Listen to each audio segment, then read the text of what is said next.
What does it feel like for locals, for the people who have deep roots in these communities, to watch their homes become theme parks, their neighborhoods transformed into stages for fleeting tourist experiences? Overtourism isn't just numbers, statistics and figures on a page. It's about the human and environmental cost, the real-world consequences for both the people and the planet. Join me, not just as a tourist, passively observing from the outside, but as someone searching for the soul of these places, seeking to understand their true essence and the challenges they face. Venice, La Serenissima, has always felt like a dream, a shimmering mirage rising from the Adriatic. Its canals, once arteries of trade and life, now reflect a world grappling with its own popularity. But now the dream is crowded, almost suffocating under the weight of its admirers. The magic is still there, but it's harder to find, buried beneath a sea of faces. The familiar landmarks of daily life, the bakeries and butchers that once nourished the community, have become souvenir shops and fast food joints catering to a transient population. Entire buildings are hollowed out, their apartments converted into short-term rentals, further eroding the sense of community and displacing long-time residents. As a result, the population has plummeted, leaving behind a ghost town in the off-season. Protest banners plead, "Venice is not a playground," a desperate cry from those who feel their home is being commodified and exploited. Cruise ships loom over the skyline, casting long shadows over the delicate beauty of the city. They disgorge thousands of visitors who spend relatively little in local businesses and leave quickly, contributing to the crush without truly engaging with the city's culture. Meanwhile, their wakes erode the lagoon, damaging the fragile ecosystem that supports Venice. This environmental damage and cultural loss go hand in hand, each exacerbating the other. Standing in St. Mark's Square, once a symbol of Venetian power and artistry, the beauty feels besieged, overwhelmed by the sheer volume of people.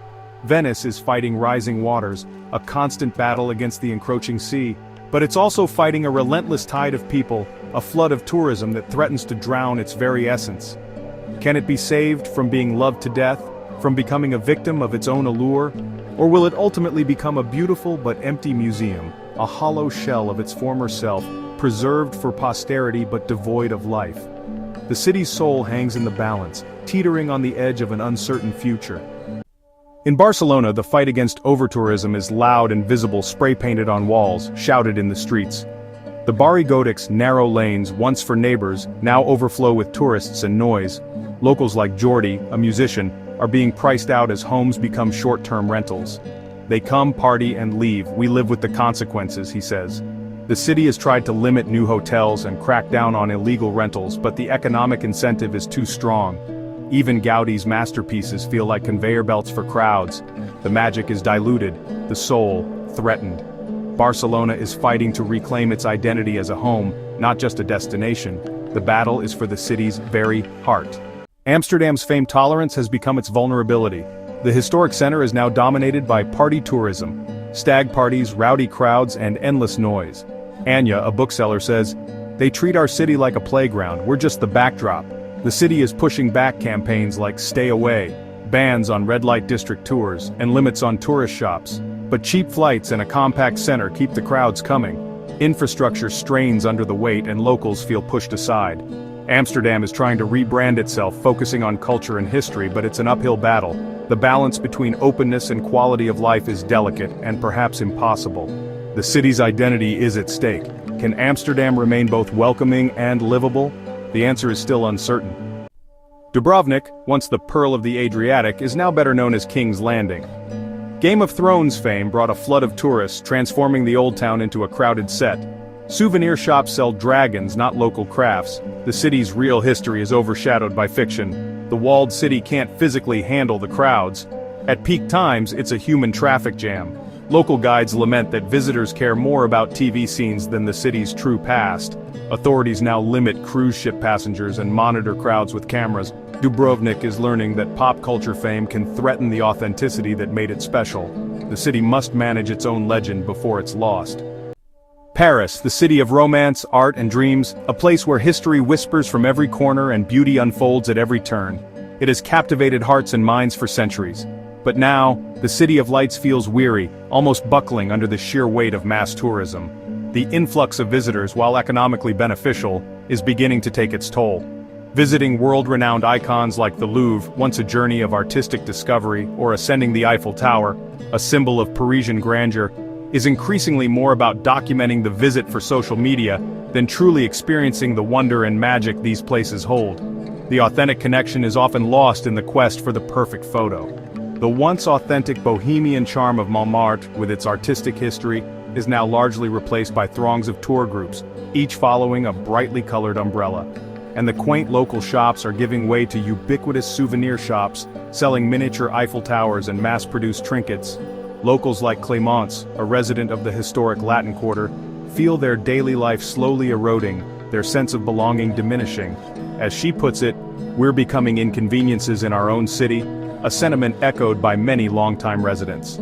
The proliferation of short-term rentals, driven by platforms like Airbnb and the subsequent rising rents, are forcing Parisians out of their beloved neighborhoods, disrupting the social fabric of the city. The sheer scale of the city, while vast, means that the effects of overtourism seep into nearly every arrondissement, impacting both residents and the overall experience. Paris now faces a fundamental question, a critical crossroads in its history: how to successfully remain a global symbol of culture and beauty, while simultaneously protecting its unique way of life and the well-being of its residents. The challenge is diffuse, touching every aspect of Parisian life, and it is undeniably urgent, demanding immediate attention. Can Paris continue to welcome the world with open arms without ultimately losing the very essence of what makes it so special? The answer to this question will undoubtedly define its future trajectory, shaping the city for generations to come. The very spirit of the city, its soul, is at stake, hanging in the balance as it navigates this complex challenge. Paris, a city that has weathered countless storms throughout its long and storied history, must find a sustainable way to endure, to adapt, and to thrive once more. Prague's fairy tale beauty has become its curse. The royal route, once for locals, now feels like a crowded shopping mall. Authenticity is hollowed out, historic homes become hotels, and traditional treats are tourist inventions. Historian Pavel says, "It's a beautiful stage, but an empty one." Beer bikes and party tourism clash with local life, symbolizing the city's struggle. The Charles Bridge is a wall of selfie sticks, not a place of wonder. Prague is fighting to reclaim its streets for its people. The city wants to turn back the clock, not to the past, but to a time of real community. The battle is ongoing. Rome's ancient wonders are being worn down by millions of visitors. The Colosseum and Trevi Fountain face constant erosion and crowd control. Preservation means fencing off monuments and policing behavior. Small acts multiplied cause real damage. Infrastructure buckles, overflowing bins, gridlocked traffic, overwhelmed metro. Taxi driver Marco says, "The city wasn't built for this many people, it's choking." Even the Vatican is a test of endurance, not enlightenment.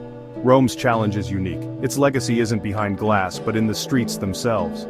The city must balance access and preservation, welcome and protection. The negotiation is constant. Rome's wonders endure, but for how long? The city's future depends on finding that balance. The stakes couldn't be higher. Lisbon's charm has made it a hotspot, but locals are paying the price. Tram 28, once for residents, is now a tourist attraction. Locals can't even board. Short-term rentals and foreign investment fuel a housing crisis, displacing families. In Alfama, entire buildings are Airbnbs. Traditional shops vanish, replaced by tourist cafes. Sophia, a local artist, says, "My grandmother had to move out. The city is changing too fast." The social fabric is unraveling and inequality is growing. Regulations come too late for many. Lisbon's boom is a double-edged sword, revitalizing but also hollowing out its soul. The city must find a way to benefit from tourism without losing itself. The question remains, can Lisbon stay authentic? Iceland's wild beauty has drawn millions, but its environment is fragile.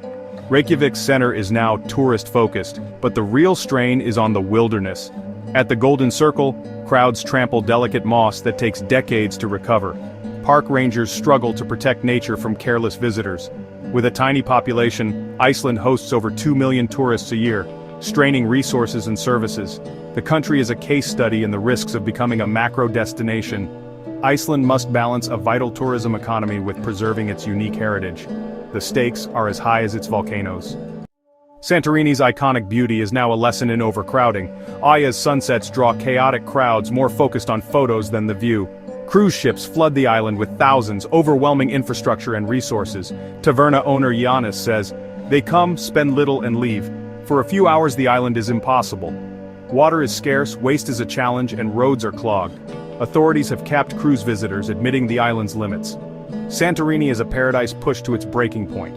The island's struggle forces us to ask, do we want to see places or truly experience them? The answer will shape the future of travel." My journey through these cities leaves me uneasy, but hopeful. Overtourism is complex, but we travelers are part of the solution. The answer isn't to stop traveling, but to travel with awareness and respect. We are guests in living communities and delicate ecosystems. Choose local businesses, travel off-season, and stay longer to connect deeply. Let's shift from consumption to connection, from seeing to understanding. The future of these cities depends on our choices. Protect culture, respect locals, travel smart,